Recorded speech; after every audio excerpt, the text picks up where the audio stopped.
તમારું ચિંતન ક્યાં સુધી કામ કરે? દિલ્હીમાં એક પરિવાર હતો, સત્ય ઘટનાનો પ્રસંગ છે વાલા ભક્તજનો. પતિ પત્ની અને દીકરો, આ 3 વ્યક્તિઓ પરિવારમાં રહે. અને જે એ દીકરાની માં છે એને વૃંદાવનમાં બાકે બિહારી સાથે ખૂબ લગાવ. મહિનામાં પોતાને યાદ આવે અને કે દિલ્હીથી એકદમ નજીક થાય. જ્યારે પણ એમ થાય કે મારે ભગવાનને મળવું છે, ભગવાનને જોવા છે, એટલે તરત જ એ ચાલતા વયા જાય. એટલી અનન્ય શ્રદ્ધા ભગવાન બાકે બિહારીમાં. આમ કરતા કરતા દીકરો મોટો થયો, એના લગ્ન થયા, દીકરાના ઘરે દીકરાઓ થયા. એ દીકરાની માં વૃદ્ધાવસ્થાને પામે છે. શરીર ધીમે ધીમે ક્ષીણ થતું જાય છે.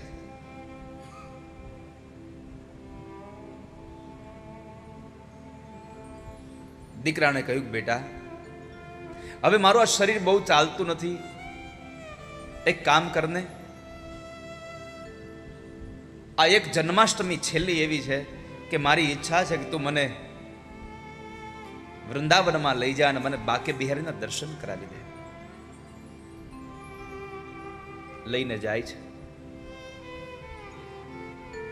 ભગવાનના દર્શન ભીડમાં કરાવ્યા અને જ્યારે આવતા હતા તેનો માર્ગ ઉપર નીકળ્યા એટલે દીકરાને એ વૃદ્ધ માએ કીધું કે બેટા એક કામ કરીએ, હવે અહીંયા મારાથી અવાશે નહીં, તું કદાચ કામમાંથી નવરો થા ન થા, મને ભગવાનના દર્શન થાય કેમ, એક કામ કરને, અહીંયાથી એક ઠાકોરજીની મૂર્તિ લઈ લે ને ભેગી. ભગવાનની એક મૂર્તિ ભેગી લેવડાવી. ઠાકોરજીનું બાળ સ્વરૂપ ભેગું લીધું, ઘરમાં રાખ્યા છે. માં યશ એ ખૂબ સેવા કરે. પોતાનું શરીર ધીમે ધીમે સેવા કરતું પણ હવે થાકી જાય છે એટલે પોતાના દીકરાની વહુને કહે છે કે બેટા તું હવે આની સેવા કરીશ, તું આમ કર, સવારને ભગવાનને વેલા જગાડો, ભગવાનને આરતી પૂજા કરો, ભગવાનને સ્નાન કરાવો, કેસરયુક્ત જળથી સ્નાન કરાવો, બધી રીત એને શીખડાવે. થોડી વાર થાય તો ઝૂલામાં બેસીને ઝૂલાવડાવે, આવું બધું કરાવે. આમ કરતા કરતા માની ઉંમર ખૂબ વૃદ્ધ થઈ. એમાં એક વખતના સમયે ઠાકોરજીને ઝૂલામાં બેસાડ્યા હતા અને દીકરાનો દીકરો રમતો રમતો ભગવાનનો ઝૂલો એટલો હકાયો કે ભગવાનની મૂર્તિ નીચે પડી ગઈ. એટલે આ દ્રશ્ય બરાબર આ ડોશીમાં જોઈ ગયા. એ સમયે એ નાના દીકરાની માં એટલે કે આ ડોશીમાના દીકરાના પત્ની એને ફરી પાછી ભગવાનની મૂર્તિ લઈને પાછી મૂકી દીધી. એટલે માથી રેવાયું ને એટલે માએ કીધું કે તમે શું કરો છો? આ દીકરાને બોલાવો મારા જલ્દી. માએ તો પોતાની પુત્ર વધુ સાથે જરા ઉગ્ર સ્વભાવ બોલવા લાગ્યા. આમાં આ ઠાકોરજીને વાગી ગયું હશે, મારા લાલાને વાગી ગયું હશે. હવે આ છોકરાની વહુ આનથી કંટાળી ગયેલી. છોકરાને બોલાવ્યો. છોકરાને કીધું તું જલ્દી મને ડોક્ટરને બોલાવ, આને લાગી ગયું હશે. અરે માં પણ આ મૂર્તિ છે. ના ના ના ના, મૂર્તિ નથી. જ્ઞાતિના લોકો બધા ભેગા થઈ ગયા. છોકરો કહે છે કે નહીં જાવ ડોક્ટરને બોલાવવા. માં એક બાજુ એમ કહે છે કે ડોક્ટરને બોલાવે. એટલો ઉગ્ર એવો ભાવ થયો. સમાજના એક માણસે કીધું કે ભાઈ તારી માં હવે ક્યાં જાજુ જીવવાની છે, આમનામ કરીશ તો આમાં વહી જાય. એક કામ કરને, એને ક્યાં બીજી કઈ ખબર છે, ડોક્ટરને બોલાવી આવ ને. ડોક્ટરને બોલાવી આવ્યા. સાહેબ ચાલો ને, મારા બા જરાક હવે વૃદ્ધાવસ્થાએ પહોંચી ગયા છે, અમારા ઘરની ઠાકોરજીની મૂર્તિ પડી ગઈ. એમાં એ એમ કહે છે ડોક્ટરને બોલાવ, જો હવે તમે નહીં આવો તો કદાચ એ આમનામ ચિંતા કરતા કરતા આમાં જ મરી જશે. તમે હાલો ને જરાક એમ કહેજો ને, આને કાંઈ નથી થયું, તમારી જે ફી થશે હું તમને આપી દઈશ. ચાલો. માજી જે જગ્યાએ પલંગમાં સૂતા હતા, ડોક્ટર સાહેબ પોતાની બેગ લઈને આવે છે, સફેદ કોટ પહેર્યો છે. આવીને ઠાકોરજીની મૂર્તિને જરા હાથ અડાડીને કીધું કે બરાબર છે, આને કાંઈ થયું નથી હો. ડોક્ટર ચાલતા થયા એટલે માજી કીધું તમે ક્યાંના ડોક્ટર છો? તમારામાં ડોક્ટર જેવું કંઈ લાગતું નથી કંઈ. કેમ? અરે શું કેમ? તમે તો કાંઈ તપાસ નથી કર્યો. ઓલું કાનમાં નાખો અને જરાક જુઓ, કંઈ થયું નથી નાને. એટલે ડોક્ટરને થયું કે હવે માજીને સંતોષ થઈ જાય એટલે લાવીને આ કરી લઉં, એને દેખાડી દઉં. ડોક્ટરે પોતાનું સાધન કાઢીને કાનમાં નાખ્યું અને બરાબર ભગવાનની છાતી પર મૂક્યું. ડોક્ટરની આંખો ફાટી ગઈ. પંચ ધાતુની મૂર્તિના એ સ્વરૂપમાં ધબકારા સંભળાણા હતા એને.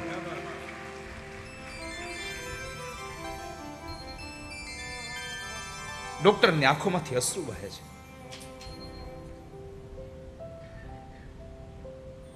માજી પૂછું શું થયું છે? ડોક્ટર એટલું જ કીધું, આ મૂર્તિ તમે લઈ આવ્યા ક્યાંથી? આ મૂર્તિ તમે લાવ્યા ક્યાંથી?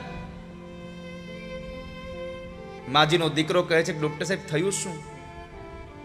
તો કહે છે કે તમારી માં ખોટી નથી, આમાં તો હૃદયના ધબકારા સંભળાય છે. સાહેબ, એ ડોક્ટરે ઘરે જઈને પોતાની બેગ, પોતાનો કોટ બધું નીચે મૂકીને સીધો જ ભગવાન બાકી બિહારીને મળવા ચાલ્યો. આ સંસારમાં જેને ભરોસો હોય ને એનો ભરોસો ઠાકોરજી ન તૂટવા દે. जिसको तेरा भरोसा, जिसको तेरा सहारा,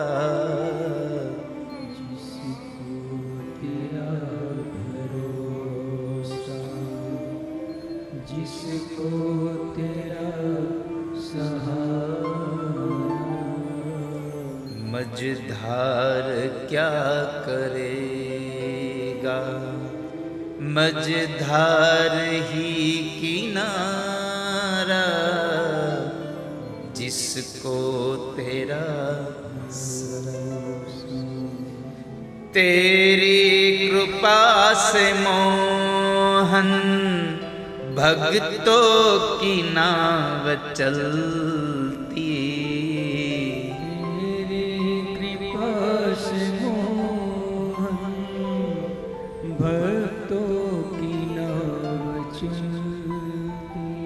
આ પદ છે ને ભગવાનમાં જોડાઈ જવા જેવું છે વાલા ભક્તો. ઠાકોરજીમાં જોડાવા જેવું છે, અને જોડાવું હોય ને તો ભગવાનમાં જોડાજો. એક વખત એમાં જોડાશો પછી તમે છૂટવાના પ્રયત્ન કરશો તો ઠાકોરજી તમને નહીં છૂટવા દે. એકવાર જોડાઈ જવાની જરૂર છે.